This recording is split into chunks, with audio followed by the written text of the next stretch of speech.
우리는 지난 주일에 2026년도 우리 교회 표어처럼 은혜의 보좌로 나아가자라는 제목으로 함께 말씀을 나눴지요.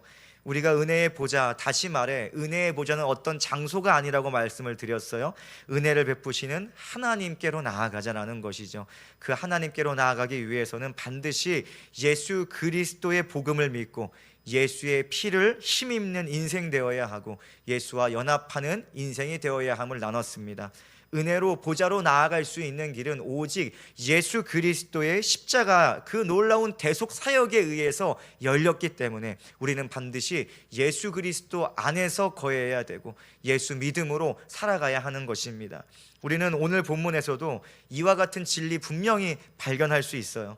사도 바울은 하늘의 신령한 복에 대해서 우리에게 이야기합니다. 여러분, 우리 복이라는 소리 참 좋아하잖아요, 그렇죠? 그런데 거기다가 덧붙여서 하늘에 속한 모든 신령한 복, 한두 가지 복이 아니라 모든 신령한 복을 오늘 우리에게 이야기해주고 있는데, 이 복은 하나님께서 오직 예수 그리스도 안에 있는 자들에게 주시는 복이다라고 이야기합니다. 그래서 3절 말씀을 같이 볼게요. 찬송하리로다 하나님 곧 우리 주 예수 그리스도의 아버지께서 그리스도 안에서 하늘에 속한 모든 신령한 복을 우리에게 주시되. 여러분, 이 구절 굉장히 중요하고 우리에게 필요한데 이 구절에서 주목해야 할 몇 가지 부분이 있어요. 간단하게 서두에서 살피고 우리 오늘 본론으로 넘어가도록 하겠습니다. 가장 먼저 이 구절에서 주목해야 될 것 첫 번째는 복을 주시는 분은 하나님 아버지시다. 우리 이거 잘 알고 있잖아요, 그렇죠? 복은 어떠한 장소에서 오지 않는다고 분명히 지난주에 나눴습니다. 하나님 아버지께서 복 주시는 분이십니다. 은혜는 하나님 아버지께로 흘러나옴을 우리는 이미 잘 알고 있지요.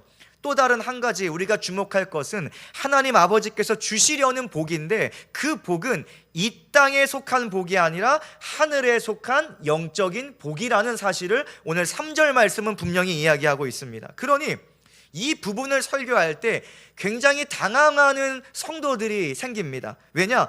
나는 세상의 건강 문제 해결받으려고 교회에 왔고, 나는 돈이 필요해서 교회에 왔고, 나는 사업 문제나 어떤 자녀 문제 해결받으려고 교회에 왔는데 성경은 이렇게 말하지 않는 거예요. 하늘에 속한 신령한 복 때문에 하나님께서 예수를 이 땅에 보내셨고 우리를 위해서 모든 십자가 대속 사역을 감당하게 하셨다는 것입니다.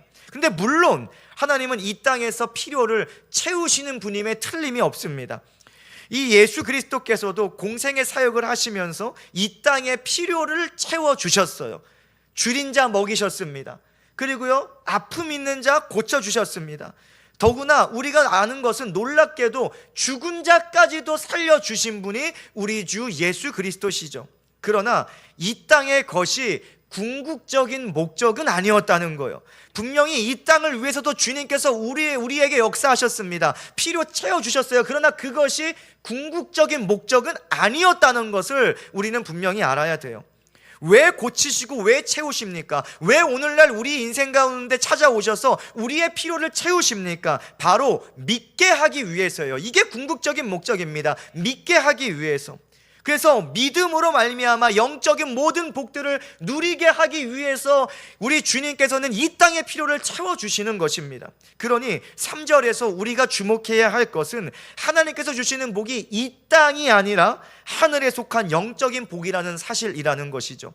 또 한 가지 마지막으로 가장 중요하다고 말할 수 있을 것 같아요. 우리가 주목해야 될 부분은 하나님이 주시는 하늘에 속한 영적인 복은 오직 예수 그리스도 안에서만 받아 누릴 수 있다는 사실입니다. 그래서 우리는 3절 말씀에 그리스도 안에서라는 이 말을 절대로 놓치면 안 돼요. 그리스도 안에서 주셨다는 것입니다. 그리스도를 생략하면 안 된다는 거예요. 오늘날 우리를 향한 하나님의 모든 은혜가 있어요. 모든 복이 있어요. 그것은 오직 예수 그리스도 안에서만 주어집니다. 예수를 생략하는 인생 가운데는 그 어떤 은혜도 없어요. 예수 생략하면요, 그 어떤 복도 없는 것입니다. 우리는 이것을 분명히 알아야 돼요. 그렇다면 오늘 우리가 받아 누리고 있는 하늘에 속한 신령한 복들의 정체는 대체 뭘까요?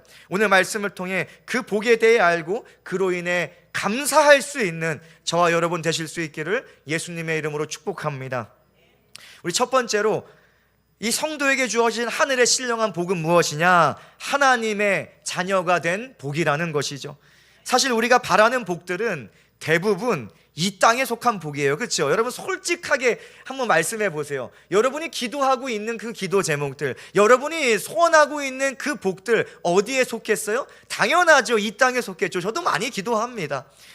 다시 말해서 우리는 많은 경우에 이 땅에 속한 복, 세상이 보편적으로 인정하는 복을 원하고 이를 위해 기도하곤 한다는 것이죠. 물론 우리 지난주에 다뤘듯이 하나님은 우리의 상황과 처지를 이미 다 아시는 분이세요. 여러분 상황 처지 다 아시고 여러분을 지으셨기 때문에 여러분 깊은 그 심령의 그 곤고함, 염려 그런 거 다 아시는 분이 살아계신 우리 하나님이신 줄 믿습니다.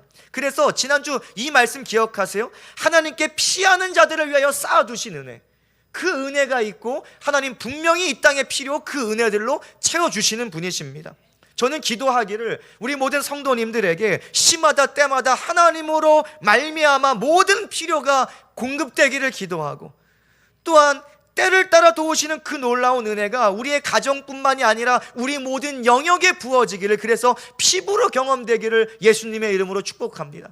날마다 우리의 성도님들을 위해서 기도하지만, 그러나 우리는 기억해야 될 것이 있어요. 분명히 우리는 잠시를 살아가는 존재가 아니라는 것을 기억해야 됩니다. 여러분 얼마나 더 사실 수 있을 것 같으세요? 우리 길어도 80, 100년 인생 아닙니까? 언젠가는 이 땅이 마무리되고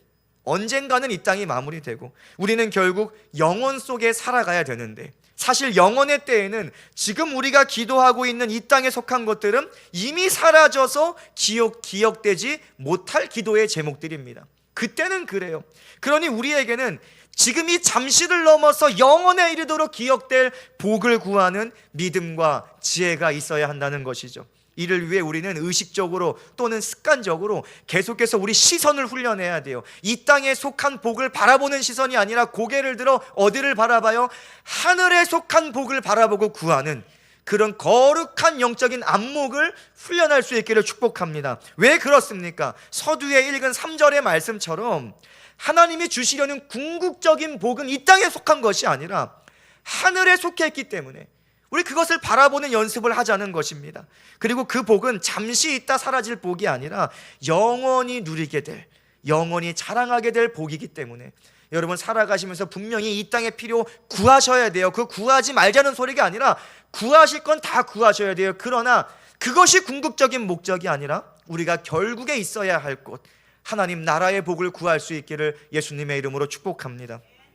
오늘 본문 5절 말씀은 예수 그리스도 안에서 이미 우리에게 주어진 하늘의 복이 무엇인가, 이미 여러분에게 주어진, 여러분이 지금 소유하고 있는 그 복이 무엇인가, 그거 이야기하고 있어요. 5절 볼까요? 그 기쁘신 뜻대로 우리를 예정하사 예수 그리스도로 말미암아 자기의 아들들이 되게 하셨다. 자기 아들들이 되게 하셨다. 과거형이죠, 그렇죠? 이미 우리가 하나님의 자녀인 줄 믿습니다. 하늘에 속한 신령한 복은 바로 하나님의 자녀가 되는 복입니다. 하나님의 자녀가 되는 복, 오늘 우리에게는 하나님의 자녀가 된 복, 그렇죠? 이미 하나님의 자녀가 됨을 믿습니다. 그리고요, 자녀는요, 한번 생각해 보세요. 자녀는 아버지의 것을, 부모의 것을 상속받는 것이 너무나 마땅하지요. 그러니 하나님의 자녀가 되었다는 것은 어떤 의미를 담고 있어요? 하나님께 속한 모든 영적인 복을 받아 누릴 수 있는 자격을 갖추게 되었다라는 의미를 담고 있는 굉장히 은혜의 말인 것입니다. 하나님이 우리의 아버지가 되셨으니 이제 우리는 마땅히 하나님의 집에 있는 모든 복들을 누릴 수 있게 되는 거예요. 그 너무나 당연한 거죠. 저희 집에 두 아이가 있잖아요, 그렇죠? 지아와 이한이가 있어요. 지아와 이한이가 저의 집에서 같이 살고 있고요, 제 옆에서 누워 자고요, 집에 있는 것들을 자신이 누리는 것 자신 것처럼 막 누려요. 여러분 이게 이상한가요? 저희 지아와 이한이는요, 집에 들어오기만 하면 저희 아내를 불러요. 엄마 딸기 줘, 엄마 블루베리 줘. 그러면 저희 아내가 나한테 맡겨놨냐고 화를 내요. 아니 어쨌든 이러는데 당연하게 뭐 달라 이러고 있습니다. 그런데 이것을 이상하다고 생각하는 사람은 단 한 명도 없어요. 왜 그렇습니까? 두 아이들은 저의 자녀이기 때문에 당연한 것입니다. 마찬가지로 5절의 말씀처럼 하나님은 우리를 하나님의 자녀가 되게 하셨습니다. 그러니 우리가 하나님의 것을 누리는 것은 너무나 당연한 것입니다. 우리가 하나님의 것을 하나님께로 때를 쓰고 달라고 하는 것 전혀 이상한 것이 아닙니다. 그것은 마땅한 것이고 자연스러운 것이고 당연한 것이죠. 왜냐? 우리는 이미 자녀이기 때문에 그렇습니다. 그러니 우리가 자랑할 것은 하나님이 주신 이 땅의 것이 아니에요. 하늘에 속한 신분을 여러분 자랑할 수 있기를 예수님의 이름으로 축복합니다. 우리에게 주어진 새로운 정체성이 우리가 자랑할 하늘에 속한 복이며 영원히 없어지지 않을 영원한 복이라는 사실이죠. 그러므로 3절이 말하는 하늘에 속한 모든 영적인 복 중에 하나는 이런 거예요. 내가 이거 받았어, 내가 저거 받았어, 하나님께서 나에게 이렇게 채워주셨어, 그런 것이 아니라, 이런 종류의 것이 아니라 내가 모든 만물의 창조주요 모든 만물의 영원한 왕이신 하나님의 자녀가 되었다. 여러분, 이것이 우리의 가장 큰 자랑과 복이 될 수 있기를 예수님의 이름으로 축복합니다. 자녀라는 타이틀이요, 얼마나 좋은지, 그 타이틀이 우리 가운데 있으면 하나님 아버지에게 있는 모든 은혜를 누릴 수가 있게 되는 것입니다. 그렇다면 중요한 것은 우리가 어떻게 하나님의 자녀가 되었냐라는 문제겠죠. 여러분, 어떻게 자녀 되었어요? 조금 전에 읽은 5절에 분명히 나와 있습니다. 이렇게 말해요. 예수 그리스도로 말미암아 자기의 아들들이 되게 하셨다. 이유가 이건 거예요. 예수 그리스도로 말미암아 여러분이 하나님의 자녀가 된 것입니다. 우리가 하나님의 자녀가 될 수 있으면 오직 예수 그리스도밖에 없습니다. 그리고 예수께서요, 우리를 위해 하신 일 때문에, 예수님께서 2000년 전 이 땅에 오셔서 우리를 위해 하셨던 일 때문에 우리가 하나님의 자녀가 되는 신령한 복을 지금 이 시간 누리고 있다는 것이죠. 그리고 예수님께서 하신 일이 무엇인지 7절 말씀을 보니까 잘 나와 있어요. 7절을 볼까요? 우리는 그리스도 안에서 그의 은혜의 풍성함을 따라 그의 피로 말미암아 속량 곧 죄사함을 받았다. 여러분, 예수께서 우리를 위해 하신 일이 뭐예요? 그의 피로써 우리를 속량하셨다. 이것이 우리를 위해 베푸신 일이에요. 속량이라는 단어는 지난 갈라디아서 강해 때 한번 다룬 적이 있습니다. 이 말뜻이 무엇입니까? 완전히 값을 지불하여서 건져내어 사왔다라는 뜻이에요. 그 어떤 영역에서 완전히 건져냈어요. 모든 값을 다 지불해서 더 이상 남김없이 이제 건져내서 자유하게 하고, 무엇보다 그것이 끝이 아니라 사왔다는 거예요. 그 사람의 소유 삼았다. 그것이 속량이라는 단어에 담긴 의미입니다. 예수께서 우리가 지불해야 할 죄의 값을 그의 죄 없는 생명으로 완전하게 지불하셨죠. 남김없이 지불하셔서 우리를 죄의 건세에서 건져내시고 사신 것입니다. 그것이 속량이에요. 죄와 사망의 권세에서 우리를 사셨습니다. 이제 우리는 마귀에게 속한 마귀의 자녀가 아니라 이제는 예수 그리스도 안에서 하나님 아버지에게 속한 하나님의 자녀가 되었다는 것이죠. 그러므로 우리가 하나님의 자녀가 된 근거는 뭐예요? 오직 하나밖에 없어요. 예수 그리스도를 믿음으로 말미암은 속량, 곧 죄사함인 것입니다. 오직 예수의 피가 하나님의 자녀로 거듭나는 하늘의 복을 우리에게 주었고, 우리가 그것으로 말미암아 지금 그 복을 누리고 있는 거예요. 하나님의 자녀가 되는 조건은 결코 우리에게 있지 않아요. 여러분이 가지고 있는 그 어떠한 자격 때문에 하나님의 자녀가 된 것이 절대로 아니고 오직 예수 그리스도의 십자가의 공로뿐입니다. 다른 이유는 없어요. 오직 예수 십자가 공로밖에 없습니다. 사람이 혈통이 좋다고 해서 하나님의 자녀가 될 수 있는 것은 아닙니다. 훌륭한 외모를 가지고 있어요? 절대로 그것이 조건 될 수 없고, 세상이 인정하고 칭송하는 어떤 자격이나 업적을 남겼습니까? 그것조차 조건이 될 수 없어요. 반대로 말해서 나는 너무나 형편없어, 나는 내 인생은 왜 이렇게 비참할까라고 해서 하나님의 자녀가 되지 못하는 것은 아닙니다. 세상적으로 자랑할 거 하나 없고 매번 실패의 실패를 경험하는 인생이라고 할지라도 하나님의 자녀가 될 수 없는 것도 아니에요. 다 그 사람들까지 하나님의 자녀가 될 수 있는데 그 어떤 세상적 조건도 하나님의 자녀가 되는 것에 조금의 영향력도 미칠 수 없기 때문이죠. 오직 예수 그리스도의 십자가의 공로만이 근거가 되어서 예수 복음을 믿는 자만이 하나님의 자녀가 될 수 있는 하늘의 신령한 복을 얻게 되는 것입니다.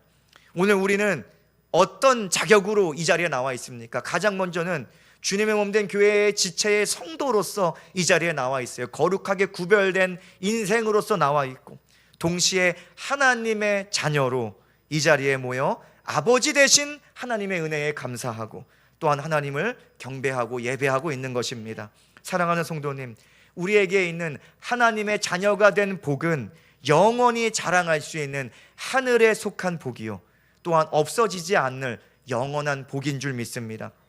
그 무엇도 믿음으로 예수 그리스도 안에 거하고 있어서 하나님의 자녀라고 불리고 있는 우리로부터 그 거룩한 타이틀을 빼앗지 못할 것입니다.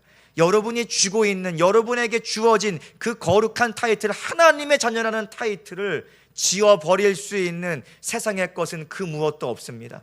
우리가 믿음 안에서 굳게 뿌리를 내리고 있는 한 그 무엇도 여러분을 쓰러뜨리지 못하고 하늘의 신령한 복을 절대로 빼앗지 못할 줄로 믿습니다. 이번 한 주도 복받은 자로 살아가시기를 축복합니다. 여러분 이미 복받은 자기 때문에 복받은 자로 살아가시길 축복합니다. 하나님의 자녀라는 합당한 영적인 품위가 제발 여러분의 언어 가운데 드러나고, 여러분의 심령 가운데 일어나고, 여러분의 가정 가운데 열매 맺어지고 우리 교회 가운데 간증될 수 있기를 예수님의 이름으로 축복합니다.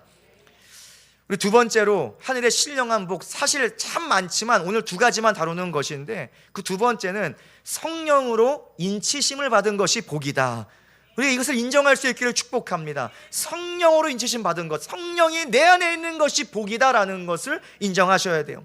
사도 바울은 13절에서도 에베소 교회 성도들에게, 이 에베소 교회의 성도들이 하늘에 속한 복을 받은 근거를 이야기하고 있어요. 먼저 그것이 바로 복음과 믿음이다라고 말합니다. 13절을 볼까요? 그 안에서 너희도 진리의 말씀 곧 너희의 구원의 복음을 듣고 그 안에서 또한 믿어서 약속의 성령으로 인치심을 받았다라고 말씀합니다.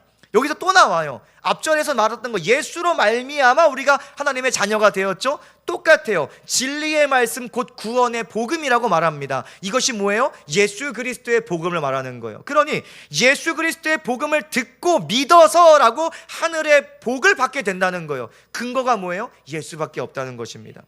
예수 십자가의 복음을 듣고 믿는 자에게 하늘에 속한 복이 주어진다는 것이죠. 이처럼 성경을 어디를 보아도, 성경 어디를 펼치더라도 하나님이 주시는 복의 통로는 한 가지밖에 없어요.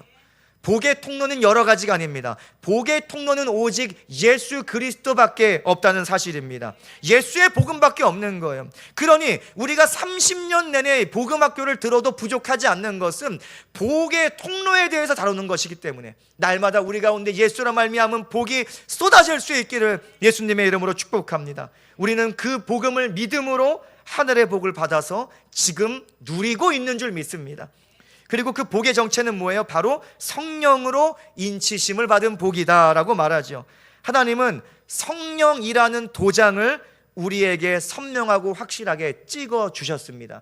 우리 모든 인생에는, 우리 모든 심령에는 성령이 함께하고 계시죠. 이것이 왜 하늘에 속한 복인가는 성령의 인치심이 하나님의 나라와 깊은 상관이 있기 때문에 그렇습니다. 그 도장 없으면 하나님 나라와 상관없어요. 바울은 성령으로 인치심을 받은 것이 왜 하늘에 속한 복인지를 14절에서 이야기합니다. 14절을 보겠습니다. 이는 우리 기업의 보증이 되사 그 얻으신 것을 속량하시고 그의 영광을 찬송하게 하려 하심이라. 성령이 우리 가운데 어떤 역할을 하시는가? 먼저 보니까 우리 기업의 보증이 되셨다. 우리 기업의 보증이 되어주시는데, 여기서 우리 기업이라는 것은 하나님의 자녀가 결국 누리게 될 하나님 나라를 말하는 것입니다. 그러니 하나님 나라의 보증이 되셨다는 거예요. 성령께서 우리가 자녀로서 누리게 될 하나님 나라의 보증이 되어주시고 확증이 되어주신다고 이야기하는 것이죠. 여기서 보증이라는 단어를 조금 살펴볼 필요가 있는데, 헬라어로 보니까 아라본이라는 단어가 사용돼요. 그러니까 우리 기업의 아라본이 되셨다라고, 아라본이 보증입니다. 이것은요, 바울 당시의 일상적인 용어이면서 또한 법적인 용어이면서 이 상업에서 쓰이고 결혼식, 유대인의 결혼 관습에도 쓰이고 다양하게 사용됐어요. 이게 쉽게 말하자면 무엇을 매매하거나 거래하기 위해 이 계약을 확정하지 않습니까? 확정한 징표로 계약금을 걸잖아요. 그렇죠? 착수금을 냅니다. 그런 의미가 바로 아라본에 담겨 있어요. 계약금 같은 것입니다. 특히 유대 혼인 문화에서도 아라본이 사용되었어요. 우리 한국 사회에서는 보통 결혼할 때 이 문화가 결혼식 몇 번 해요? 한 번 하잖아요. 그렇죠? 근데 유대에는요 크게 두 절차가 있습니다. 약혼식이 있고 결혼식이 있어요. 근데 약혼식을 우리와는 다르게 반드시 필수적으로 합니다. 이 약혼식을 통해서 남녀 두 사람은 법적으로 부부가 되는 거예요. 약혼식을 통해서. 다시 말해서 약혼식을 하면 이 남자는 법적으로 남편이 되는 것이고 여자는 법적으로 아내가 되는 것입니다. 그래서요, 근데 그때 그냥 약혼식 할 때 우리가 이제 법적인 부부가 됐어 하고 주는 징표가 있는데 그것이 약혼의 징표를 아라본이라고 합니다. 근데 재밌는 것은 약혼식과 결혼식 사이, 유대 사회의 약혼식과 결혼식 사이에는 1년의 시간이 있어요. 약 1년의 시간이 있습니다. 약혼식 했다고 법적인 부부가 됐다고 바로 같이 사는 게 아니라 1년 정도의 시간이 필요해요. 다시 말해서 이런 의미입니다. 결혼식은 미래의 일이에요. 결혼식은 1년 후의 일입니다. 그런데 약혼식을 통해 법적인 관계는 이미 성립된 상태예요. 이미 부부예요. 이미 남편이고 이미 아내인 것입니다.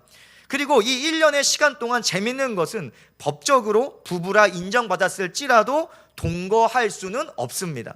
그래서 요셉과 마리아가 예수님 그 부모였던 요셉과 마리아가 약혼한 상태였어요. 그런데 동거하지 않은 이유가 여기 있는 거예요.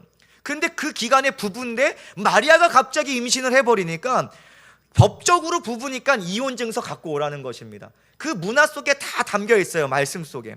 어쨌든 이 기간 동안 1년의 기간 동안 뭘 하냐 하면 남편은 아내를 위해 집을 마련하는 시간입니다. 그리고 아내는 그 남편을 맞아들일 자신을 정결함으로 준비하는 시간이 약혼식과 결혼식 사이의 시간이에요. 이것이 유대인들의 결혼 문화입니다. 이런 관점에서 성령이 우리 기업의 아라본이 되셨다는 것은 징표, 그 보증이 되셨다는 것은 이미 예수 그리스도 안에 있는 우리에게 구원이 시작되었고 하나님 나라가 확정되었다는 사실을 보여주는 것입니다. 하나님은 창세 전부터 예수 그리스도를 통한 구원의 길을 예정하셨어요.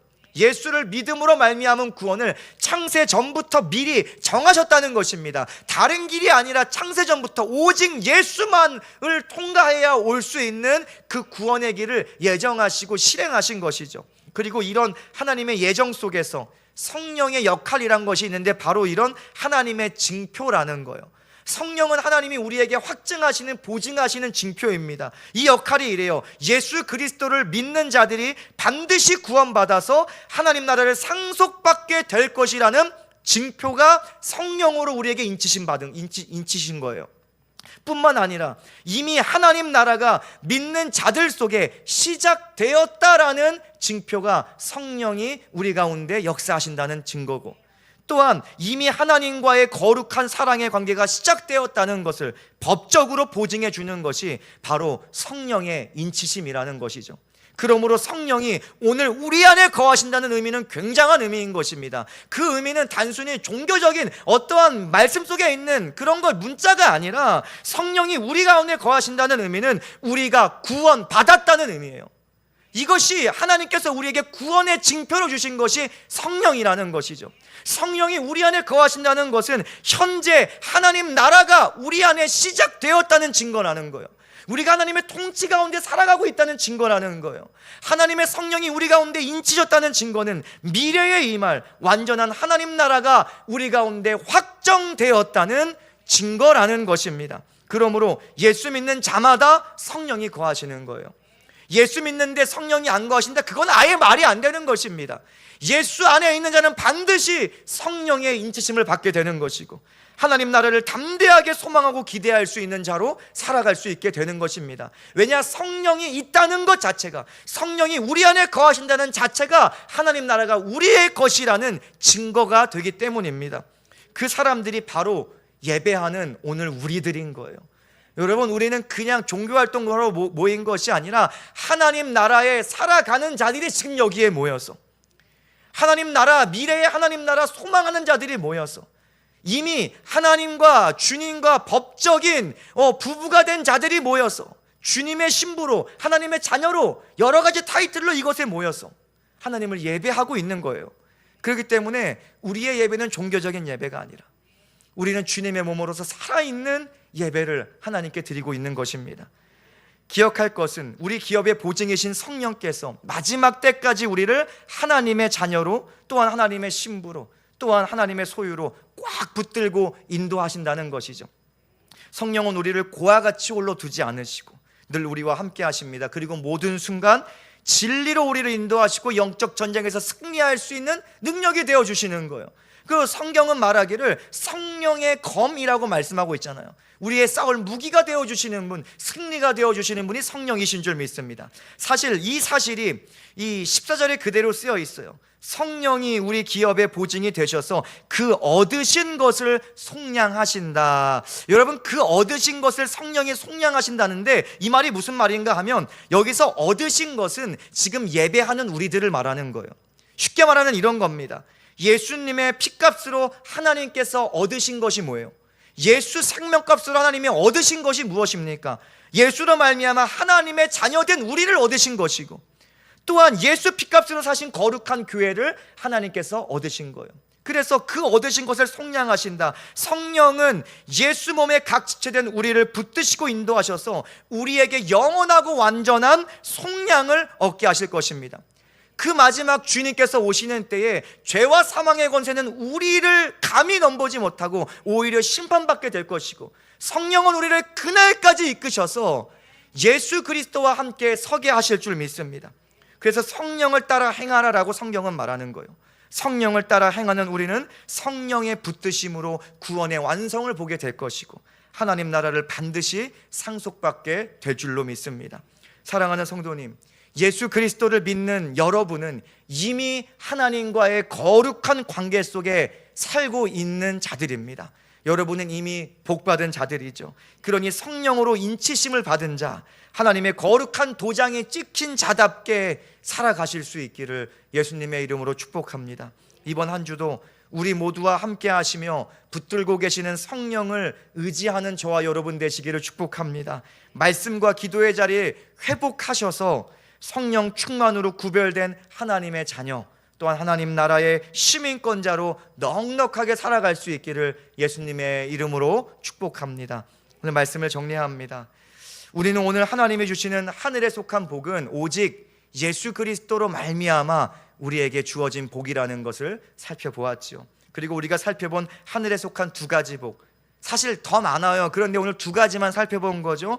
첫 번째는 하나님의 자녀가 된 복이다. 두 번째는 성령으로 인치심을 받은 복이다. 여러분, 이 두 가지 복이 이미 우리 가운데 있으니 여러분 이번 한 주 복받은 자로 그 복을 누리며 살아갈 수 있길 축복합니다. 잊지 말아야 할 것은 하늘에 속한 모든 신령한 복은 늘 어디와 연관되어 있어요? 구원과 하나님 나라와 관련된 복이라는 거예요. 늘 하늘에 관련된 복, 영원의 때에 관련된 복이라는 것이죠.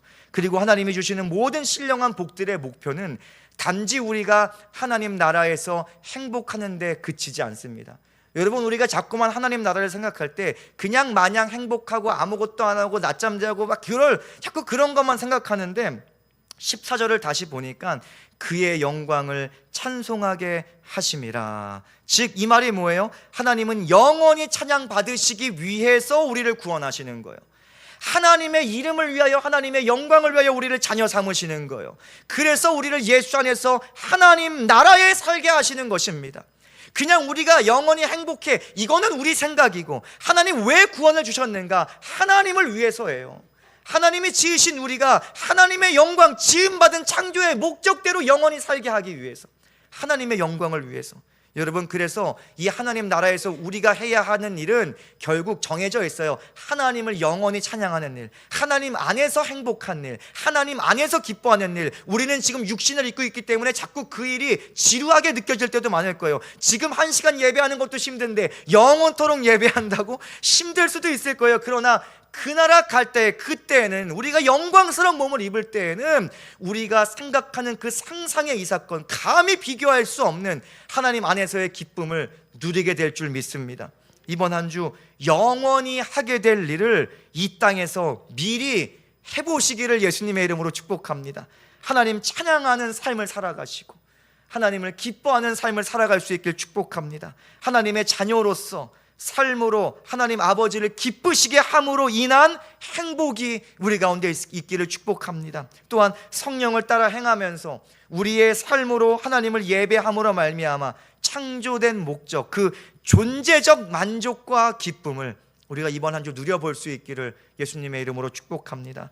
하나님이 주시는 하늘에 속한 모든 신령한 복을 우리 모두 예수 안에서 영원히 누릴 수 있기를 예수님의 이름으로 축원합니다. 아멘.